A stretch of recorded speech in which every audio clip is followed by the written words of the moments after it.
Halo semuanya, para juri hackathon, pejabat daerah, dan teman-teman inovator. Selamat datang di sesi bedah inovasi kita.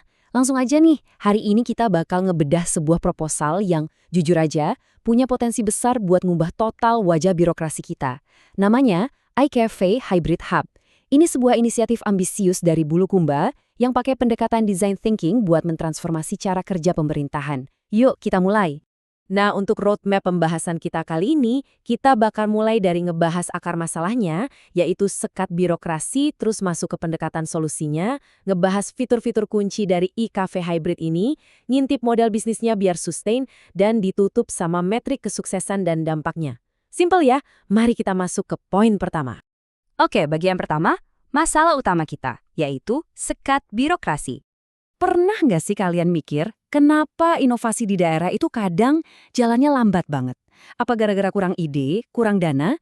Ternyata dari data di lapangan, jawabannya lebih teknis dari itu. Kendala utamanya justru ada di penundaan birokrasi dan silo mentality, alias mentalitas kerja yang tersekat-sekat antar dinas. Masing-masing seakan jalan sendiri-sendiri. Coba dengerin keluhan asli dari lapangan ini.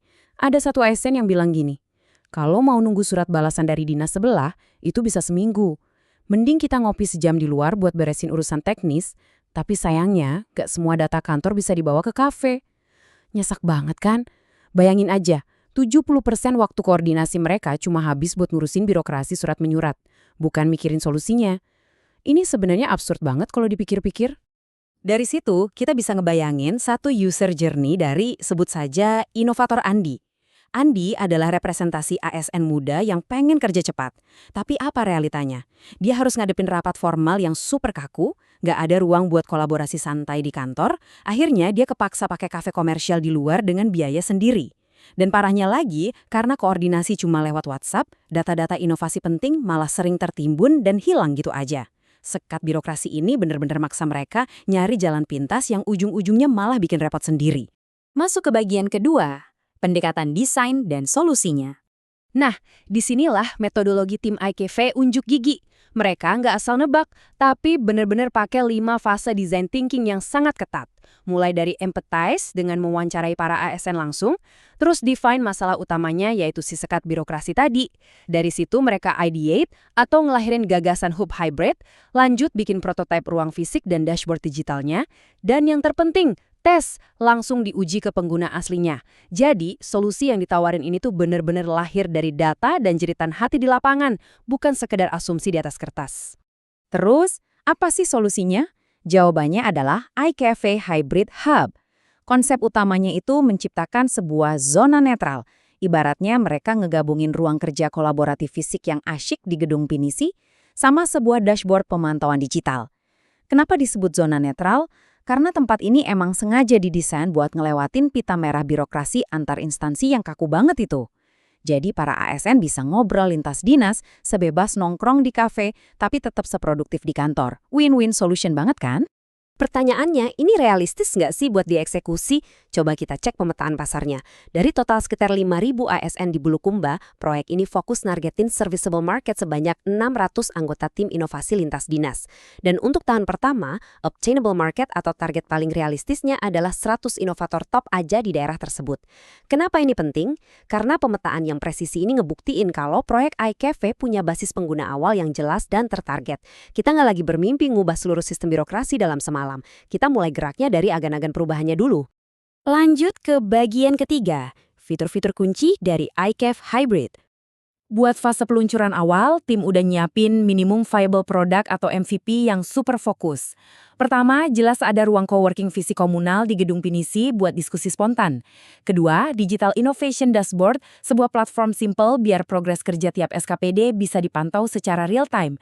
Dan ketiga, ini yang bikin beda, ada Innovation Concierge, semacam layanan pendampingan langsung di lokasi dari tim Baperida buat ngebantu urusan administrasinya.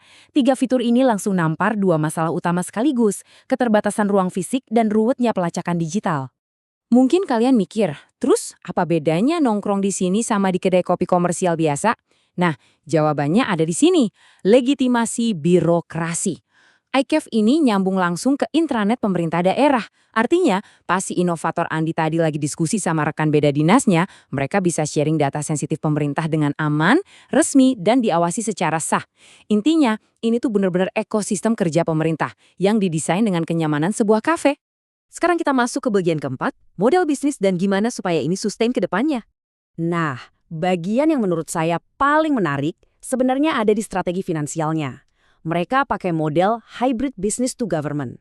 Gini perhitungannya. Karena ini layanan publik, 70% pendanaan awal tetap disokong APBD buat operasional rutin. Tapi mereka pinter, mereka nggak mau bergantung 100% sama pemerintah. 20%-nya didapat dari kemitraan swasta atau CSR untuk infrastruktur teknologi. Dan 10% lagi dari bagi hasil bareng UMKM lokal yang ngelola area konsumsi di kafenya. Bauran pendapatan yang cerdas banget. Lebih dari itu, ini bukan cuma angan-angan jangka panjang yang gak jelas ujungnya. Mereka udah nyusun strategi go-to-market 12 bulan yang bener-bener rapih. Bulan pertama dan kedua itu murni fase alpha pilot di satu ruangan aja. Bulan ketiga sampai kelima, mulai ekspansi beta ke 30 dinas. Masuk bulan ke-6 sampai ke-8, waktunya eksekusi MOU sama pihak swasta. Dan di bulan ke-9 sampai akhir tahun, iCafe ini udah siap buat di-scale up secara regional. Rencana peluncuran bertahap kayak gini yang bikin risiko gagalnya bisa ditekan seminimal mungkin. Akhirnya, kita masuk ke bagian kelima, dampak dan metrik kesuksesan dari proyek ini. Coba kita lihat kontras masifnya sebelum dan sesudah ada iCafe. Kalau biasanya ngurus administrasi lintas dinas itu bisa makan waktu 7-14 hari kerja, dengan alur kerja agile di iCafe proyeksinya bisa dipangkas gila-gilaan, jadi cuma 1-2 hari kerja aja. Teman-teman, ini bukan cuma soal efisiensi waktu loh ya, ini adalah revolusi kecepatan kerja birokrasi. Lalu apa hasil dari efisiensi tadi? Ujung-ujungnya bakal bermuara ke angka ini, peningkatan 15-20%. Itulah lonjakan skor indeks inovasi daerah yang diproyeksikan bakal dicapai oleh Bulukumba. Dan hebatnya, ini cuma dalam satu siklus pelaporan tahunan aja. Logis banget kan? Dengan koordinasi yang bebas hambatan, inovasi-inovasi daerah pasti bakal lahir jauh lebih cepat dan pastinya lebih berkualitas. Satu lagi yang bikin proyek ini layak dapat sorotan besar adalah nyambungnya inisiatif ini sama agenda nasional. iCafe nggak jalan sendirian. Proyek ini benar-benar sejalan sama reformasi birokrasi dari Kemenpan RB karena dia sukses ngancurin ego sektoral.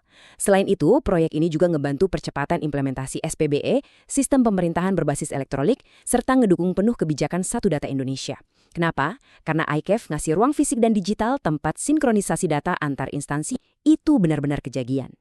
Jadi, pada akhirnya, proyek ini tuh bukan cuma soal ngebangun tempat buat ngopi-ngopi cantik. Sama sekali bukan. Ini soal ngubah cara mesin pemerintahan kita beroperasi sehari-hari. Makanya, sebelum kita tutup, saya mau ninggalin kalian sama satu pertanyaan pemikiran ini. Kalau cuma dengan ngeruntuhin dinding pembatas dan nyiptain zona netral di sebuah kafe aja bisa ngebangun masa depan pelayanan publik yang jauh lebih lincah dan cepat, seberapa cepat kita bisa mulai ngeksekusi ini? Pikirin deh.